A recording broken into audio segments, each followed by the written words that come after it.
Welcome. Welcome to our Valentine's Day service this chilly Sunday. My name is Victoria McDonald, and I'm assisting our minister, the Reverend Kevin Carson, who leads today's virtual service. The Unitarian Church of Idaho Falls is a free church. We come together without creed, focusing on the core values of justice, equality, and compassion. We affirm in our actions, as well as our words, the inherent worth and dignity of every human being. Please sign into the chat box if you have not done so already. You can also add joys or concerns so they can be read aloud, and a candle will be lit to commemorate them. Donations are gratefully accepted to maintain this very important church and its continued existence. You can donate via the Give button in the upper right-hand corner of the website or send through the mail to Box 50376, Idaho Falls 83405. Our Change for Change donation during February goes to a local nonprofit for sexual assault and domestic violence. And please indicate when you send your donation whether it is for your pledge or for this important work in our community. Also, Molly Brinkhofer has let the worship team know that as of Saturday, there were some openings at Walmart in Rexburg for the COVID vaccine. She's not sure if there's anything going on today or available, but it might be something you might want to look for.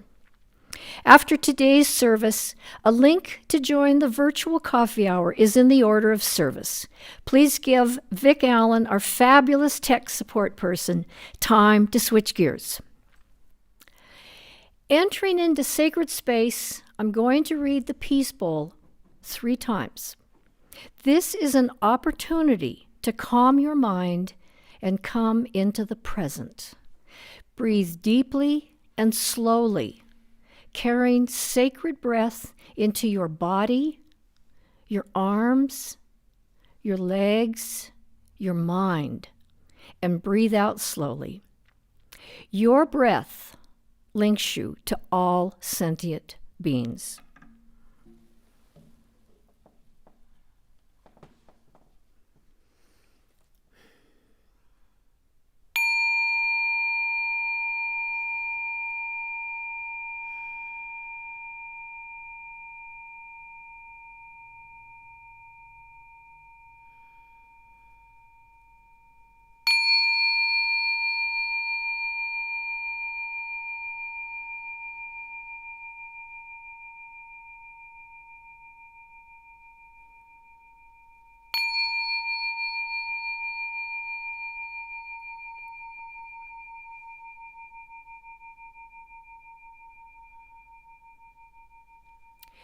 We'll now listen to Jessica play our prelude, A Sunday Kind of Love.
Please join me in our covenant reading as written in your order of service.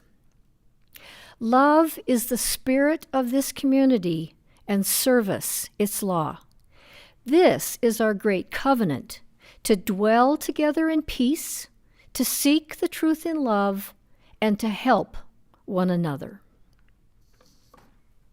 And if you have a candle, please light yours as Reverend Kevin lights our chalice. I'll read from our very own Unitarian hymnal, number 453, used during Passover Haggadah.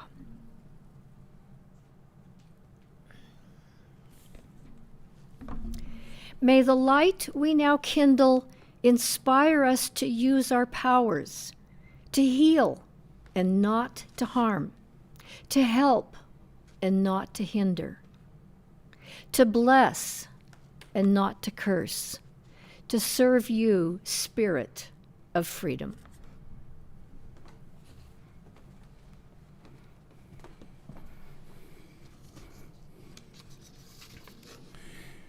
Good morning.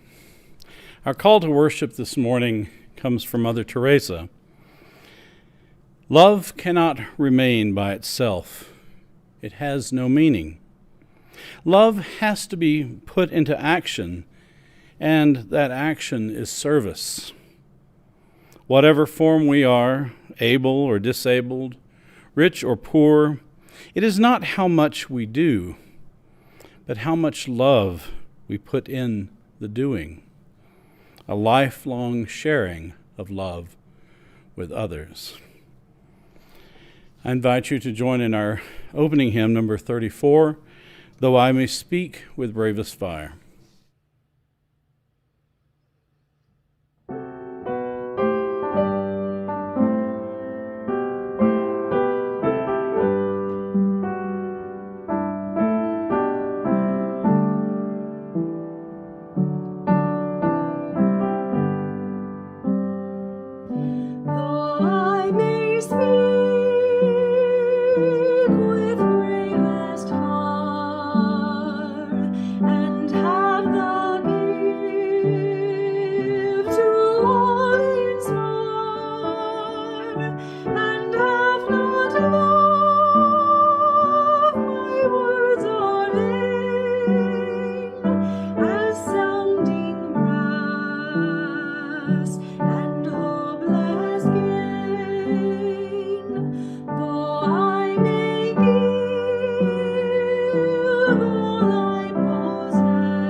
Today's Time for All Ages is called Aunt Chip and the Great Triple Creek Dam Affair by Patricia Palacho.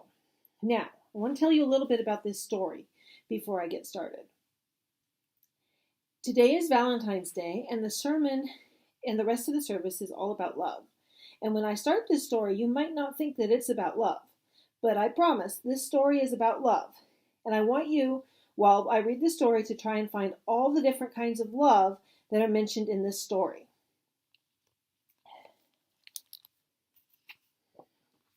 Aunt Chip and the Great Triple Creek Dam Affair.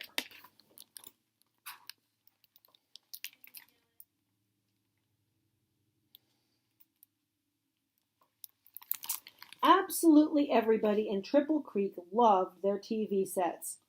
No one could remember a time when there wasn't a TV in every home, nor could they remember when they weren't watching TV. Their TVs were always on, while they ate their meals, while they worked, while they played, while they slept. They even kept photos of their TVs on their mantles along with all the pictures of their family members.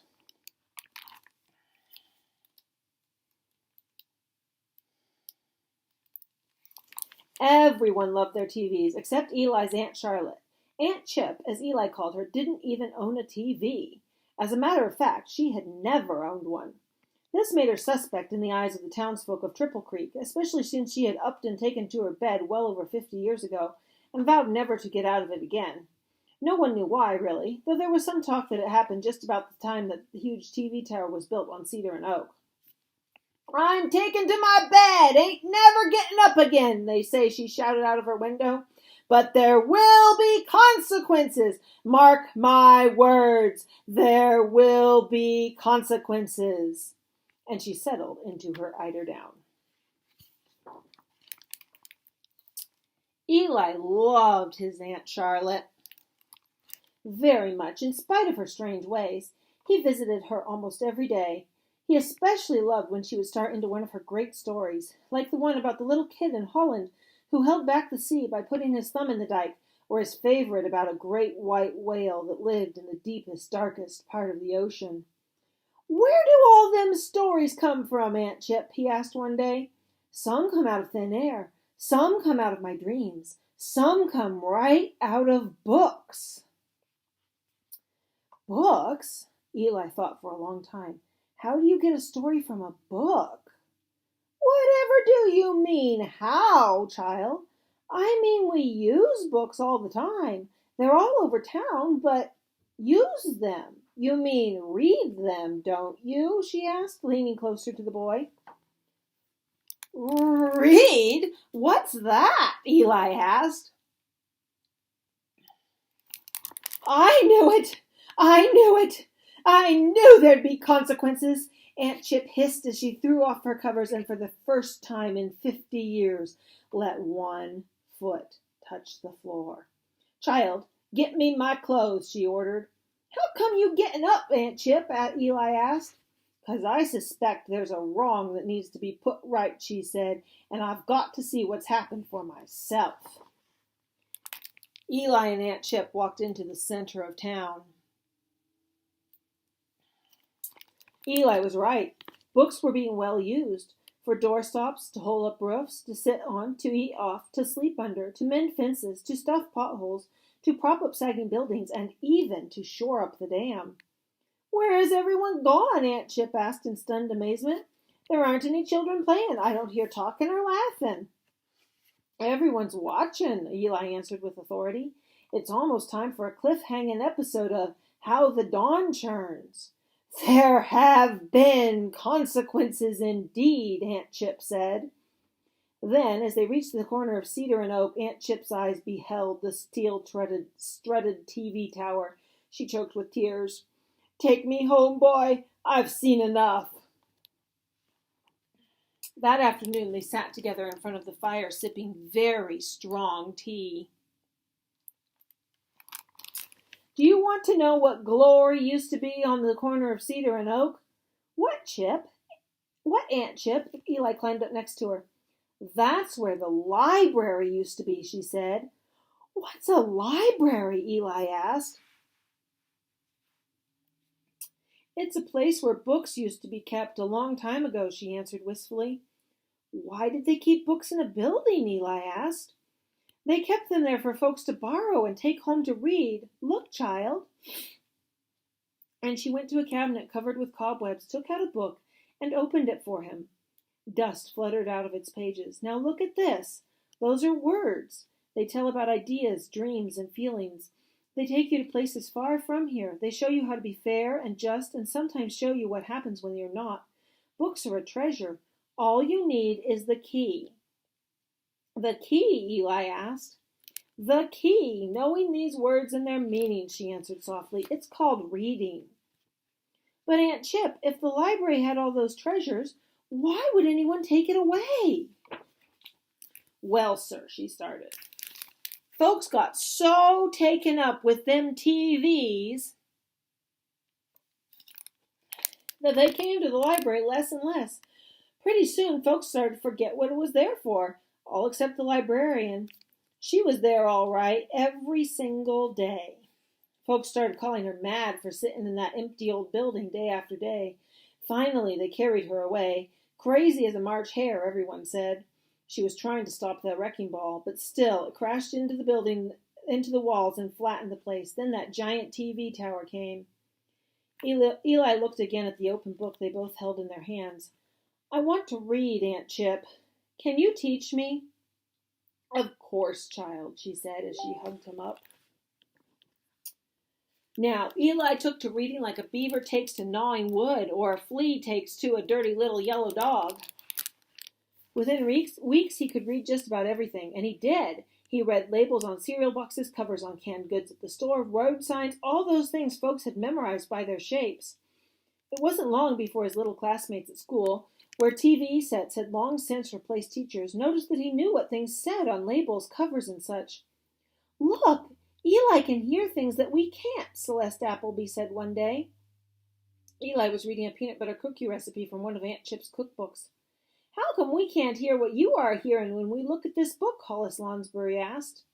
I'm not a hearing it, Eli said. I'm a reading it. It's kind of like I can see it talking.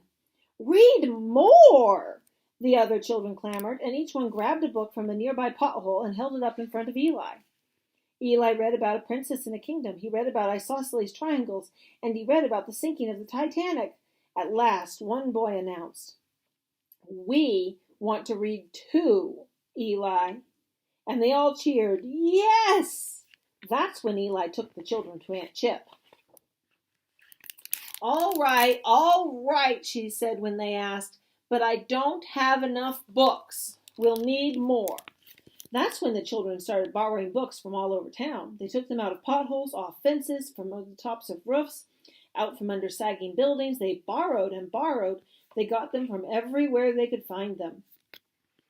Pretty soon Aunt Chip's house echoed with small voices reading from Aesop's fables and Grimm's fairy tales and stories by Hans Christian Andersen and Charles Dickens. Now those children couldn't get enough.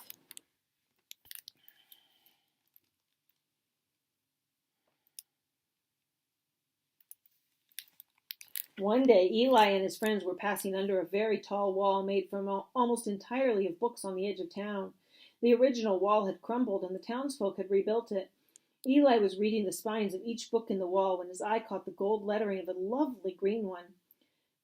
Help me up so I can reach it. He could hardly wait to touch it. The children stood on each other's shoulders until Eli's fingers could finally reach the book. Moby Dick! He exclaimed as he pried it loose. Moby Dick sloshed out of the wall with a watery, wet floosh.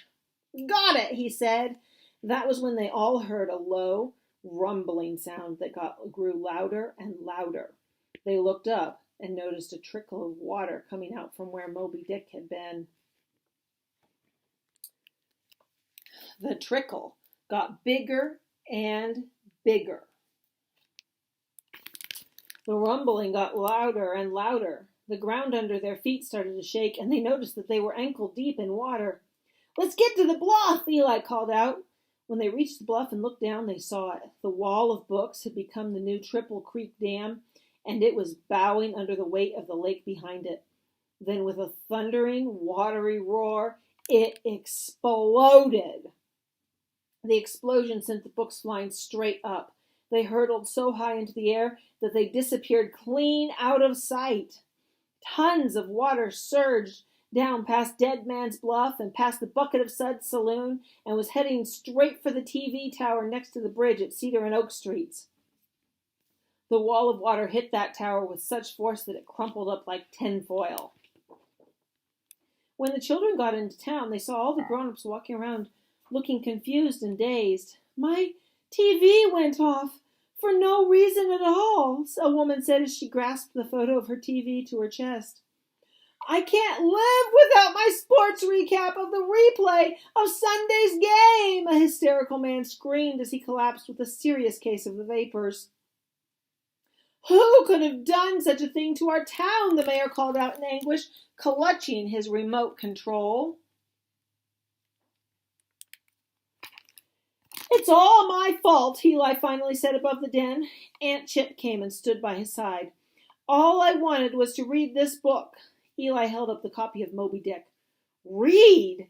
Did you say read? The mayor said as the townsfolk recoiled in disbelief. Why, folks haven't done that around here since I can remember.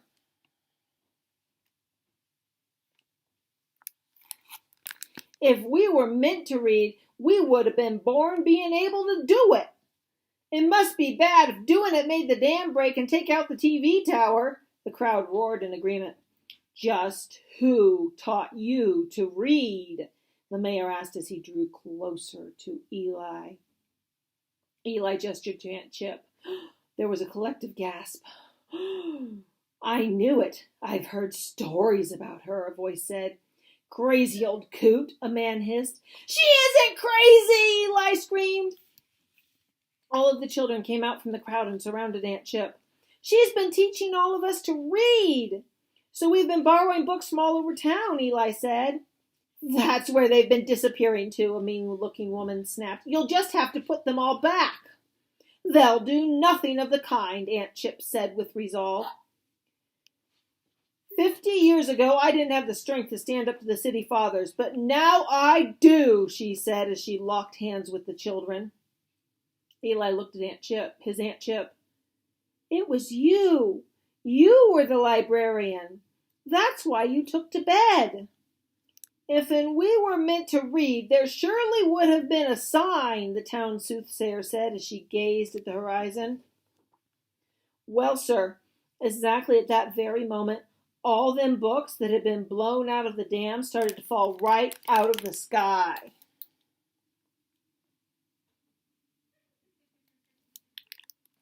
Look, a child said excitedly, it's raining books. Sure enough, as the crowd looked skyward, down came a shower of books. Fairy tales, classics, dictionaries, encyclopedias, fiction, non-fiction, black books, brown ones, green ones, red ones, leather-bound, canvasback, paperback, books, and more books. This is a miracle, the town soothsayer exclaimed. For the first time in years, the townsfolk were filled with the wonder that only a child knows. They embraced one another and danced with joy that such a glorious thing had happened to them. Clearly, it was a sign. But the miraculous event had taken their eyes off their TV screens long enough for them to finally see what their town had become. Pretty ramshackle. I had no idea, the mayor said sadly. I told them there'd be consequences, Aunt Chip said. But you can change all this. Get to reading again, Titus, she said to him. That's a start. But none of us knows how to read, a very large man said as he stepped out from the crowd. A little girl came up to him. I'll teach you, Daddy, she said quietly as she took his hand. Then one by one, the townsfolk stepped forward, and one by one they were joined by their children or grandchildren, a chorus of small voices saying the same thing over and over. I'll teach you, Mama. I'll teach you, Papa. Well, sir, Triple Creek wasn't the same after that glorious day. Folks were fixing up their homes and rebuilding thanks to the books on remodeling and building that they were reading. They were planting gardens and parks because of books on gardening, and they were sitting on their front porches again and talking to one another. Rousing conversations and laughter could be heard everywhere as folks talked about magazines, books, and newspapers. Understand, folks still had their TVs all right, but they were wise about what they watched and for how long. They had so much else to do. And people began moving to Triple Creek in droves. A Chinese restaurant, a theater, and a movie house that brought in movies from as far away as Moose Jaw, clear in the Upper Peninsula, opened. Giovanni Gorgonzola, the world-renowned tenor, came and started a real opera company.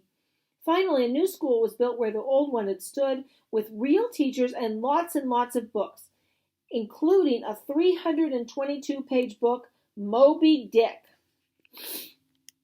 But the folks were most proud of their new library. Do you know the ribbon cutting ceremony attracted dignitaries from all over the country? including Jubilation T. Fogbaum, the great senior senator from our great state of Michigan. But it was the mayor who escorted the new town librarian into the new building and sat her at her desk personally. She once again took her rightful place, which had been hers 50 years before. Now, I said that a great many stories are true, though some may not have happened. You'll have to judge for yourself about this one. But next time you hear about a library being closed, you'll know that there will be consequences. And if you hear folks say that there won't be, just have them read this here book. As for Eli, well, he grew up, went off to college, and studied journalism. He came back to Triple Creek about 8 years ago and started the town newspaper. He called it the Triple Creek Herald Consequence. I've heard that little paper won an international award for first-class journalism and an excellence just last year. He keeps the trophy right there on the shelf behind him, next to a tattered, well-loved copy of Moby Dick. The end. Reverend Kevin will now light candles for our joys and concerns. Vic has one joy that he will read, and then I have a few to bring up. We have one joy. This is from Roby Cartnell. It says Bob went to the ER on Thursday, came home on Friday, probable reaction to the COVID vaccine, and is doing better each day. Good. Yay, Bob. Yes, yay, Bob. I have a concern for my very dear friend Cheryl, who lives in Idaho Falls, who has suffered with a continuing bladder infection, and I pray for her cure.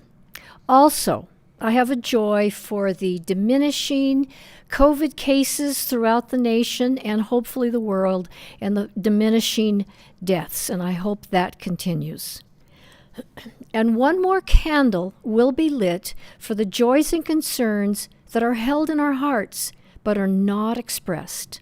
Our love and compassion extend to all.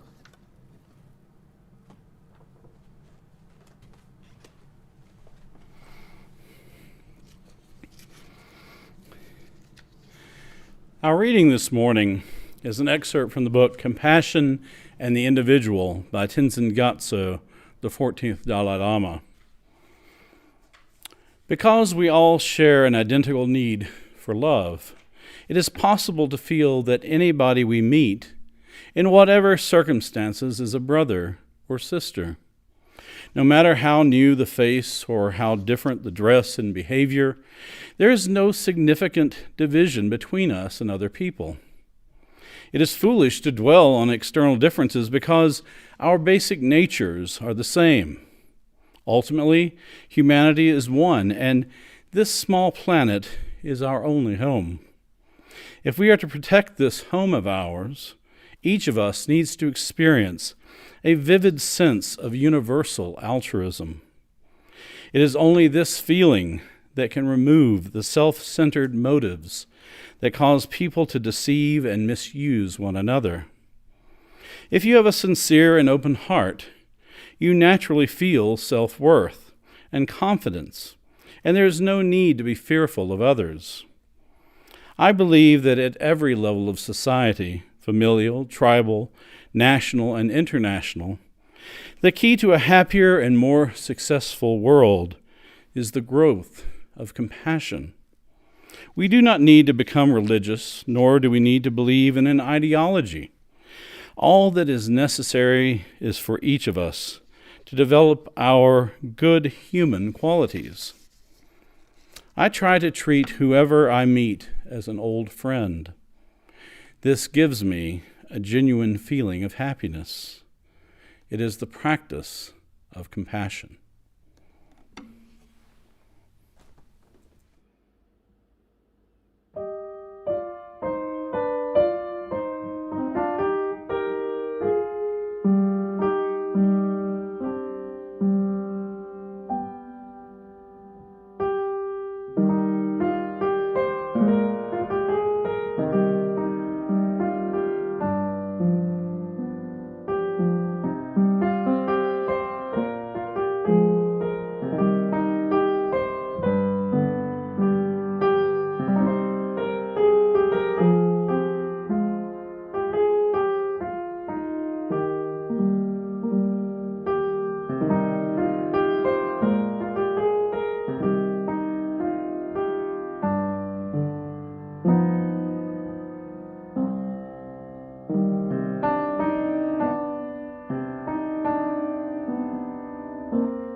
A few minutes ago, as you do every Sunday during the worship service of this congregation, you reaffirmed our covenant, which began with the words, "Love is the spirit of this community." And if you were to attend worship at almost any other Unitarian Universalist church on a typical Sunday, you would likely hear something very similar. Our particular covenant is a modified version of one written by the Reverend James Vila Blake around the turn of the 20th century, when he was serving the Unitarian Church in Evanston, Illinois. But in our faith, we are governed by congregational polity, which means that each congregation is independent, though affiliated with the Unitarian Universalist Association. Thus, each congregation chooses a covenant of its own. And indeed, these covenants often change over the lifetime of a church. And though the covenant statements come in many forms, there is almost always some mention of the importance of love. Love truly is the spirit that brings us together in community. And so on this Valentine's Day, when love is celebrated, I want to explore the centrality of love in our faith, and why I believe it is important that we revisit our 7 principles to make this more explicit. To begin, I think it is important to acknowledge that the word love in the English language is unfortunately ambiguous and greatly overused.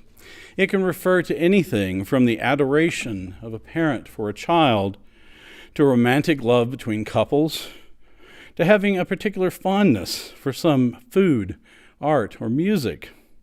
It is less ambiguous in some other languages. Greek, for example, has 3 different words for love that have very different meanings. There is eros, which refers to romantic or erotic love. Then there is philos, which refers to brotherly or sisterly love, the kind of love we have for those whom we care deeply about. And then there is agape, which is usually translated as selfless or unconditional love. Agape is love freely given to another without cause or thought of personal benefit, and without any expectation of love in return. It is this unconditional form of love, agape, that is the word for love in the Christian scriptures in their original Greek. And it is agape, for example, in the Gospel of Matthew, when Jesus says, "Love your enemies and pray for those who persecute you." He is calling for us to love our enemies unconditionally because of their inherent worth and dignity as human beings. When we say love is the spirit of this community, I suggest that we are affirming that a combination of philos and agape exists in our congregation, a spirit of fraternal love that develops among us when we really get to know one another, and a spirit of selfless love that we pour out into the world in the hope of creating a more just and kind community for all. It is the idea that we often describe as the beloved community, a phrase coined in the 19th century by the American philosopher Josiah Royce and made famous by Dr. Martin Luther King Jr. in the 20th. So since we acknowledge the importance of love in our covenant, and we envision the beloved community in our work for justice, even promoting the slogans "standing on the side of love" or "siding with love" on bright yellow banners and T-shirts at rallies and marches, you would probably guess that love must be identified as one of the most important values our faith describes in our 7 principles. But if you read our 7 principles in their current form, you would discover that the word love is not mentioned, not even once. If you aren't familiar with the 7 principles of Unitarian Universalism, or if you just haven't thought about them lately, let me read them for you now. We, the member congregations of the Unitarian Universalist Association, covenant to affirm and promote 1, the inherent worth and dignity of every person. 2, justice, equity, and compassion in human relations. 3, acceptance of one another and encouragement to spiritual growth in our congregations. 4, a free and responsible search for truth and meaning.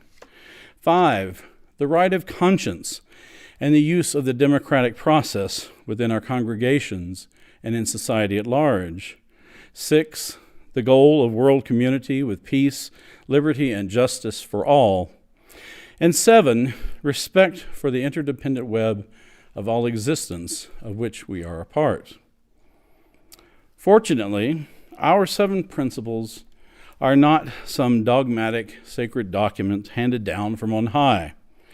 They are part of the institutional documents that created the Unitarian Universalist Association in 1961. They were forged in the wordsmithing of committees, and they articulate the values important to our faith. Like our covenant statements, they are part of a living document that evolves over time. And like the United States Constitution, change is needed from time to time, and the mechanism for reviewing and amending the 7 principles is spelled out within the bylaws document itself. In fact, there were originally 6 principles in 1961, and the 7th, which is my favorite, was added in 1984. And when there was a growing awareness of climate change and other environmental issues. Proponents of the new principle felt that we needed to acknowledge our connection to the earth and our dependence on the complex biological systems that sustain all forms of life. In 2006, it was time to revisit the principles again. And so a commission on appraisal was appointed by the denomination to study the issue. The commission presented their draft of the proposed changes to our member congregations in 2008 and solicited feedback. I was excited when I read the draft because the proposed new preamble to our 7 principles included the phrase, "work together to create the beloved community." And although the basic text of the principles remained unchanged, they added a short secondary section for each principle for added clarity. For the second principle, they added, "Grateful for the gift of life and mindful of our own mortality, we seek to respond with generosity and loving action. We are called to live in right relationship with others." Finally, it seemed that both love and the beloved community had made it into our 7 principles. But alas, despite considerable support from many groups within our faith, the delegates at the 2009 General Assembly of our association voted to reject the changes for various reasons by the narrow margin of 586 to 573. Had we voted to approve the changes, they would have been voted on a second time in 2010 after additional discussion according to the bylaws. We are a democratic institution and a tradition, and that can be frustrating at times. But I hold on to the hope that love will make the cut next time. And this could happen soon. If you've been following the recent anti-racism, anti-oppression efforts across our denomination in recent years, you may be aware that a proposed 8th principle is now up for discussion. And it states, journeying towards spiritual wholeness by working to build a diverse, multicultural, beloved community by our actions that accountably dismantle racism and other oppressions in ourselves and in our institutions. For the record, I support adding the new principle, though you could argue that other existing principles already embrace in spirit the inherent dignity, justice, and equity the new principle explicitly calls out. But I believe it is important to be explicit about racism and oppression.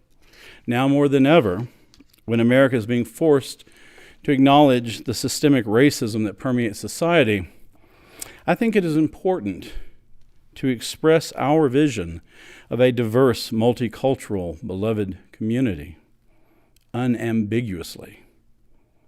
Having said all that, I obviously feel the language of our principles is important, but ultimately, these are just words. We like to say our faith is about deeds and not creeds. And whether the word love is in the text or not, it is far more important that we act with a spirit of love in the world. And it has always been important for us to do so. From our liberal Christian roots, we inherited the value of viewing the world through the lens of agape. Our Universalist ancestors even promoted the idea that God is love, an idea that has been embraced, at least in principle, if not in practice, by many religious groups. And as our theology became more diverse and inclusive, especially with Buddhist and humanist influences, we began to emphasize compassion, respect, acceptance, and justice in human relations, all of which are at least close cousins to the idea of loving one's neighbor. To see others with compassion is probably the closest. But unlike the unbridled joy we might feel with love, compassion can be a mixture of both love and sorrow.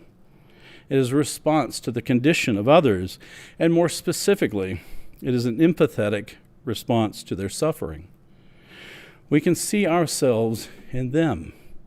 It is because we can empathize with the suffering of others that we can feel compassion, which literally means to suffer with. Love and compassion are not precisely the same, but a heart filled with an unconditional love will undoubtedly respond to others with compassion. And given the suffering at the heart of the human condition, I doubt we could ever pour out too much love and compassion on the world, but our faith calls us to try. Reverend John Spong, who is a retired Episcopal bishop and a liberal Christian theologian, likes to use the expression love wastefully in describing his faith. And I really like that idea, love wastefully. I think it sums up the true meaning of the unconditional love for others. When we love wastefully, we cannot see the world divided into those who are worthy and those who are not. When we love wastefully, there is no exclusion or denigration of others on any grounds. The barriers that divide us become meaningless. When we love wastefully, there are no conditions or criteria to be met, nor should we expect anything in return. It is good that we affirm and promote justice, equity, and compassion in human relations in our second principle. But I really think it is missing something without the word love. In many ways, the work of doing justice is the great commission of our liberal faith. And I'm reminded of the famous line from Cornel West, who said, "Justice is what love looks like in public." I also believe our faith calls us to love wastefully beyond our human relations? What about environmental justice and animal rights, for example? Can we not also love the earth and the interdependent web of all existence? The biologist Edward O. Wilson suggests that we are biologically attuned to experience biophilia, a love of life. He describes this as the connections that human beings subconsciously seek with the rest of life. This love of life binds us to the myriad forms of life with whom we share the earth, and when we tap into these feelings, it moves us to want to protect biodiversity and care for the planet. In our moments of despair for the earth and for our fellow creatures, it is important to always find a way to love. Back in 2008, this was certainly the case when the Standing on the Side of Love campaign was launched by our denomination. Born out of social justice campaigns on behalf of the LGBTQ community, and in response to the 2008 shootings at the Tennessee Valley UU Church in Knoxville, Tennessee, this new effort would quickly become an overarching campaign for social advocacy by UUs across the country. Over a decade later, it still makes me proud to see those familiar yellow t-shirts and banners bearing the Standing on the Side of Love logo at public witness events. I have seen them in Washington and New York marching on behalf of climate change action. I have seen them in North Carolina and in Providence marching for voting rights and a living wage. I have seen them by the thousands on a hot summer evening in Phoenix, bearing witness for undocumented people outside of Joe Arpaio's notorious prison camp. I have seen them cross the Edmund Pettus Bridge during the commemoration of the Selma to Montgomery March.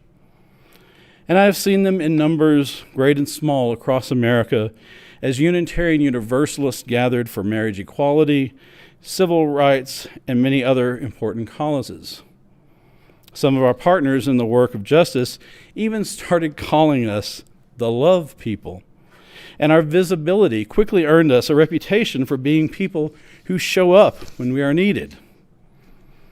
Justice, equity, and compassion, yes, and love. Love wastefully. I would love to be honored by being called one of the love people. The beloved community of love, mutual respect, and care is, of course, still a work in progress. There are billions of people in the world who do not enjoy the justice, equity, and compassion we affirm in our second principle. We are called to always stand on the side of love when the rights and dignity of others is threatened. I hope we will acknowledge this by including love in our 7 or 8 principles one day. With our principles to guide us, our faith to sustain us, let us love wastefully and pour out healing on the world. Love is the spirit of this community. I invite you to join in singing our closing hymn, number 131, Love Will Guide Us.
closing words come from Paul's first letter to the Corinthians. Love is patient. Love is kind. Love is not envious or boastful or arrogant or rude. It does not insist on its own way. It is not irritable or resentful. It does not rejoice in wrongdoing, but rejoices in truth. It bears all things, believes all things, hopes all things, endures all things.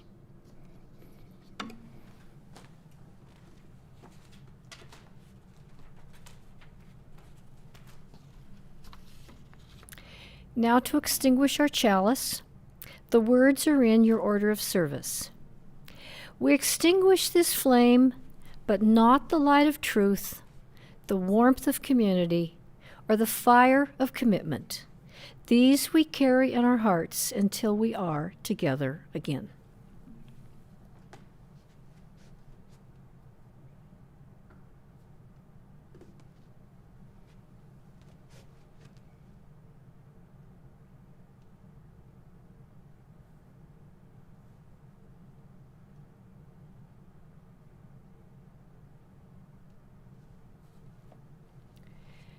Jessica Kuipers will now play our postlude, I Love You, for sentimental reasons.